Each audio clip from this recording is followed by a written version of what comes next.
ಈ ನಡುವೆ ಇನ್ನೊಂದು ಮಹತ್ವದ ಮಾಹಿತಿ ಹೊರಬರ್ತಾ ಇದೆ. ಇದರ ಬಗ್ಗೆ ಒಂದು ತನಿಖೆ ಖಂಡಿತವಾಗಲೂ ಆಗಬೇಕಾಗಿದೆ. ದರ್ಶನ್ ಮತ್ತು 150 kg ಮಟನ್ ಏನು, ಮೊನ್ನೆ ದರ್ಶನ್ ಅವರನ್ನು ಭೇಟಿಯಾಗೋದಕ್ಕೆ ಚಿತ್ರನಟ ಧನ್ವೀರ್, ಚಿಕ್ಕಣ್ಣ, ಅಭಿಷೇಕ್, ಅಂಬರೀಷ್ ಭೇಟಿಗೆ ಹೋಗಿದ್ರು. ನೀವು ನೋಡಿದ್ದೀರಿ. ಮೂವರ ಜೊತೆ ಮತ್ತೋರ್ವ ವ್ಯಕ್ತಿ ಜೈಲಿಗೆ ಹೋಗಿದ್ದ. ಯಾರಾತ? ಬಂಡೆ ಮಂಕಾಳಮ್ಮ ದೇಗುಲದ ಶಶಿ ಜೈಲಿಗೆ ಹೋಗಿರ್ತಾನೆ. ಯಾಕೆ ನೋಡಿ, ಬಂಡೆ ಮಂಕಾಳಮ್ಮ ದೇವಸ್ಥಾನ, ಅಲ್ಲಿ ಶಶಿ ಒಂದು ರೈಟ್ ಹ್ಯಾಂಡು. ದೇಗುಲಕ್ಕೆ ಬರುವ ಕುರಿ ಕೋಳಿ ಕೂಡ ಜೈಲಿಗೆ ಅದರ ಮಾಂಸ ಹೋಗಿತ್ತ. ರಿಪಬ್ಲಿಕ್ ಕನ್ನಡಕ್ಕೆ ಕುರಿ ಕೋಳಿ ಮಾಂಸ ಜೈಲಿಗೆ ಹೋದ ಬಗ್ಗೆ ಕೆಲವು ಅನುಮಾನಗಳು ಬರ್ತಾ ಇದೆ. ಜೊತೆಗೆ ಅಲ್ಲೆಲ್ಲ ವ್ಯವಸ್ಥೆ ಮಾಡೋದಕ್ಕೆ ದೇವಸ್ಥಾನಕ್ಕೆ ಬರುವ ಭಕ್ತರು ಕೊಡುವ ಹಣ ಕೂಡ ಜೈಲು ಮುಖಾಂತರ ದರ್ಶನ್ಗೆ ಹೋಗಿತ್ತ. ಕೆಂಪೇಗೌಡರು ಕಟ್ಟಿಸಿರೋ ದೇವಸ್ಥಾನ ಇದು ಬಂಡೆ ಮಂಕಾಳಮ್ಮ. ಏನದು? ಯಾಕೆ ಮೊನ್ನೆ ಶಶಿ ಜೈಲಿಗೆ ಹೋಗಿದ್ದ? ಅದರ ಜೊತೆ ಇಂಡುವಾಳು ಸಚ್ಚಿದಾನಂದ, ಗಿಲಿಗಿಲಿ ವೆಂಕಟೇಶ್ ಇವರೆಲ್ಲ ಯಾಕೆ ಹೋಗಿದ್ರು? ಇಲ್ಲೊಂದು ಹಣದ ಡೀಲಿಂಗ್ ನಡೀತಾ. ಇಂಡುವಾಳು ಸಚ್ಚಿದಾನಂದ, ಗಿಲಿಗಿಲಿ ವೆಂಕಟೇಶ್, ಸೌಂದರ್ಯ ಜಗದೀಶ್ಗೆ ದರ್ಶನ್ ಸಾಲ ಕೊಟ್ಟಿದ್ದಾರಾ? ಈ ಮಾತುಕತೆಗಾಗಿ ಜೈಲಿಗೆ ಇವರನ್ನು ಕರೆಸಲಾಯ್ತಾ? ಸಚ್ಚಿದಾನಂದ ಜೈಲಿಗೆ ಹೋಗಿದ್ದೇ ಸಾಲದ ಬಗ್ಗೆ ಚರ್ಚೆ ಮಾಡೋದಕ್ಕಾ? ಸಾಲವನ್ನು ಯಾವ ರೀತಿ ತಗೋಬೇಕು, ವಾಪಸ್ ಕೊಡಬೇಕು, ದುಡ್ಡಿನ ವ್ಯವಸ್ಥೆ ಯಾವ ರೀತಿ ಆಗಬೇಕು? ಈ ಸಂದರ್ಭದಲ್ಲಿ ಸಚ್ಚಿದಾನಂದನಿಗೆ 150 kg ಮಟನ್ ಜೈಲಿಗೆ ಕಳಿಸುವಂತ ದರ್ಶನ್ ಹೇಳಿದ್ರಂತೆ. ಇದು ಹೆಂಗೆ ಗೊತ್ತಾಯಿತು ಅಂತಂದರೆ, ನೋಡ್ರಪ್ಪ, ಅಲ್ಲಿ ಕೋಳಿ ಇದೆಲ್ಲವೂ ಕೂಡ ಬಂಡೆ ಮಂಕಾಳಮ್ಮ ದೇವಸ್ಥಾನದ ಜೈಲಿಗೆ ಹೋಗ್ತಾ ಇದೆ, 150 kg ಮಟನ್ ಕಳಿಸ್ಬೇಕಂಡ್ರು ಅಂತೇಳಿ ಊರು ತುಂಬ ಹೇಳ್ಕೊಂಡು ಓಡಾಡಿದ್ದಾರಂತೆ ಸಚ್ಚಿದಾನಂದ. ಹೌದಾ ಇದು? ಇದರ ಬಗ್ಗೆ ಒಂದು ತನಿಖೆ ಆಗಬೇಕು. ಹಾಗಿದ್ರೆ ಏನು ಶಾಲಿನಿ ಮೇಡಮ್ ಕೇಳಿದ್ರು, ಇಂಥ ಯಾವುದಾದ್ರೂ ಅನುಮಾನಗಳಿದ್ರೆ ನಮಗೆ ಹೇಳಿ ಅಂತೇಳಿ ದರ್ಶನ್ ಮತ್ತು ಮಟನ್ ಬಗ್ಗೆ ತನಿಖೆ ನಡೆಸ್ತೀರಾ? ಇದು ನಮ್ಮ ಪ್ರಶ್ನೆ. ಇನ್ನು ದರ್ಶನ್ ಫೋಟೋ ಬಗ್ಗೆ ಮಾಜಿ ಸಂಸದೆ ಸುಮಲತಾ ಅಂಬರೀಷ್ ಪ್ರತಿಕ್ರಿಯೆ ಕೊಟ್ಟಿದ್ದಾರೆ. ದರ್ಶನ್ ಬೆನ್ನಿಗೆ ನಿಂತು ಮಾತನಾಡಿರುವ ಸುಮಲತಾ, ಜೈಲಿನಲ್ಲಿ ಹೀಗೆ ನಡೆಯುತ್ತಿರುವುದು ಇದೇನು ಮೊದಲಲ್ಲ. ಜೈಲಲ್ಲಿ ಹಣ ಕೊಟ್ಟರೆ ಏನು ಸೌಲಭ್ಯ ಬೇಕಾದರೂ ಸಿಗತ್ತೆ. ಈ ಆರೋಪವನ್ನು IPS ಅಧಿಕಾರಿ ಡಿ ರೂಪಾ ಅವರೇ ಈ ಹಿಂದೇನೂ ತಿಳಿಸಿಕೊಟ್ಟಿದ್ದಾರೆ. ಇದು ಪರಪ್ಪನ ಅಗ್ರಹಾರದಲ್ಲಿ ಅಷ್ಟೇ ಆಗಿಲ್ಲ, ಪ್ರಪಂಚದಾದ್ಯಂತ ಜೈಲುಗಳಲ್ಲಿ ಇಂತಹ ಭ್ರಷ್ಟಾಚಾರ ನಡೀತಿದೆ. ಅಮೆರಿಕಾದ ಜೈಲಲ್ಲೂ ಡ್ರಗ್ಸ್, ಸಿಗರೆಟ್ ಎಲ್ಲ ಸಿಗತ್ತೆ ಅಂತ ಸುಮಲತಾ ಸಮರ್ಥನೆಯನ್ನು ಕೊಟ್ಟಿದ್ದಾರೆ. ಕೇಳಿಸ್ಕೊಳ್ಳಿ ಅವರೇನು ಹೇಳಿದ್ರು.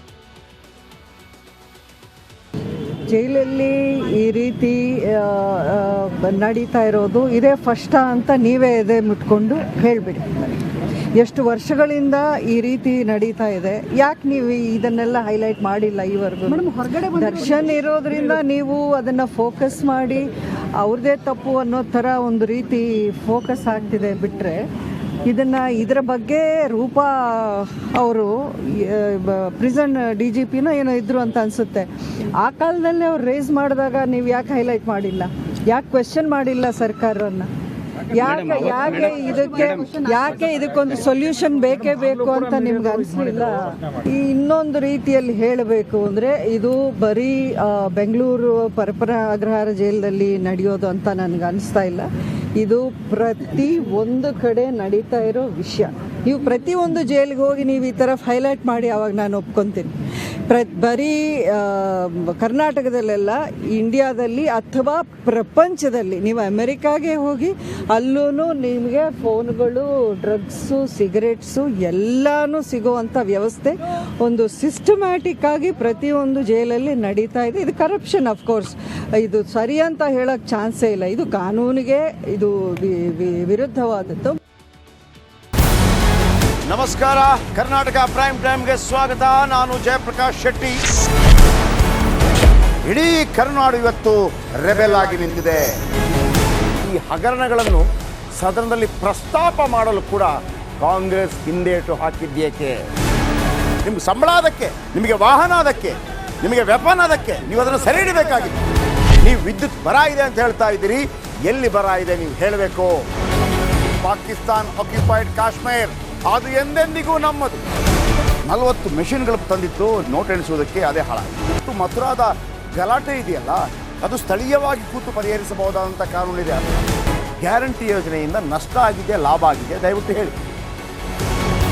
Dawood Ibrahim most wanted criminal ಯಾವಾಗಾದ ಅಂದರೆ ಇಲ್ಲಿ ತನಕ ಭಾರತ ದೇಶದಲ್ಲಿ ಓರ್ವ ದಲಿತ ಪ್ರಧಾನಿಯಾದಂಥ ಇತಿಹಾಸವೇ ಇಲ್ಲ. ರಿಪಬ್ಲಿಕ್ ವರ್ಲ್ಡ್ ಆಪ್ ಇದು ಕೇವಲ ಅಪ್ಲಿಕೇಶನ್ ಅಲ್ಲ, ಸಮಗ್ರ ಸುದ್ದಿಗಳ ಸಂಪರ್ಕ ಮಾರ್ಗಕ್ಕೆ ಕ್ರಾಂತಿಕಾರಿ ಬದಲಾವಣೆ. ರಿಪಬ್ಲಿಕ್ ವರ್ಲ್ಡ್ ಆಪ್ ಕೇವಲ ಸುದ್ದಿ ಅಪ್ಲಿಕೇಶನ್ ಅನ್ನ ಪರಿಚಯ ಮಾಡ್ತಾ ಇಲ್ಲ, ಬದಲಾಗಿ ಡಿಜಿಟಲ್ ಸುದ್ದಿ ಬಳಕೆಯ ಹೊಸ ಯುಗಕ್ಕೆ ನಾಂದಿ ಹಾಡ್ತಾ ಇದೆ. ಇದೊಂದು ಬ್ರೇಕಿಂಗ್ ನ್ಯೂಸ್, ಪ್ರಭಾವಶಾಲಿ ಕಾರ್ಯಕ್ರಮಗಳಿಗೆ ಗಟ್ಟಿಯಾದ ವೇದಿಕೆ.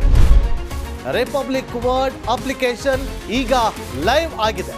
ಗೂಗಲ್ ಪ್ಲೇ ಸ್ಟೋರ್ ಮತ್ತು ಆಪಲ್ ಆಪ್ ಸ್ಟೋರ್ ಎರಡರಲ್ಲೂ ಲಭ್ಯವಿದೆ. ಈಗಲೇ ಡೌನ್ಲೋಡ್ ಮಾಡಿ.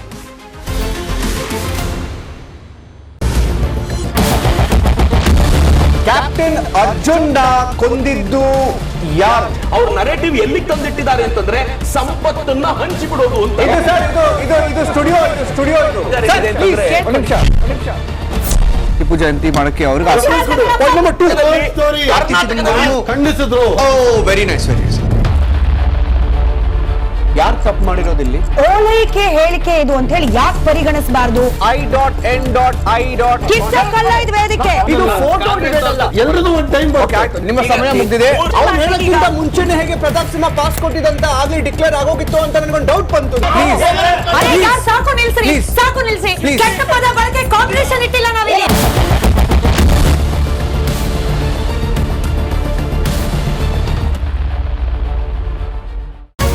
ರಿಪಬ್ಲಿಕ್ ವರ್ಲ್ಡ್ ಆ್ಯಪ್ ಇದು ಕೇವಲ ಅಪ್ಲಿಕೇಶನ್ ಅಲ್ಲ, ಸಮಗ್ರ ಸುದ್ದಿಗಳ ಸಂಪರ್ಕ ಮಾರ್ಗಕ್ಕೆ ಕ್ರಾಂತಿಕಾರಿ ಬದಲಾವಣೆ. ರಿಪಬ್ಲಿಕ್ ವರ್ಲ್ಡ್ ಆ್ಯಪ್ ಕೇವಲ ಸುದ್ದಿ ಅಪ್ಲಿಕೇಶನ್ ಪರಿಚಯಿಸ್ತಾ ಇಲ್ಲ, ಬದಲಾಗಿ ಡಿಜಿಟಲ್ ಸುದ್ದಿ ಬಳಕೆಯ ಹೊಸ ಯುಗಕ್ಕೆ ನಾಂದಿ ಹಾಡ್ತಾ ಇದೆ. ಇದೊಂದು ಬ್ರೇಕಿಂಗ್ ನ್ಯೂಸ್, ಪ್ರಭಾವಶಾಲಿ ಕಾರ್ಯಕ್ರಮಗಳಿಗೆ ಗಟ್ಟಿಯಾದ ವೇದಿಕೆ. ಇಲ್ಲಿ ಕೇವಲ ತಾಜಾ ಸುದ್ದಿ, ಅದರ ನೇರ ಪ್ರಸಾರ ಮತ್ತು ಚರ್ಚೆಗಳಿಗೆ ಮಾತ್ರ ಅವಕಾಶ. ರಿಪಬ್ಲಿಕ್ ವರ್ಲ್ಡ್ ಆ್ಯಪ್ ಡೌನ್ಲೋಡ್ ಮಾಡಿಕೊಳ್ಳಿ. ಗೂಗಲ್ ಪ್ಲೇ ಸ್ಟೋರ್ ಮತ್ತು ಆಪಲ್ ಆಪ್ ಸ್ಟೋರ್ನಲ್ಲಿ ಲಭ್ಯವಿದೆ.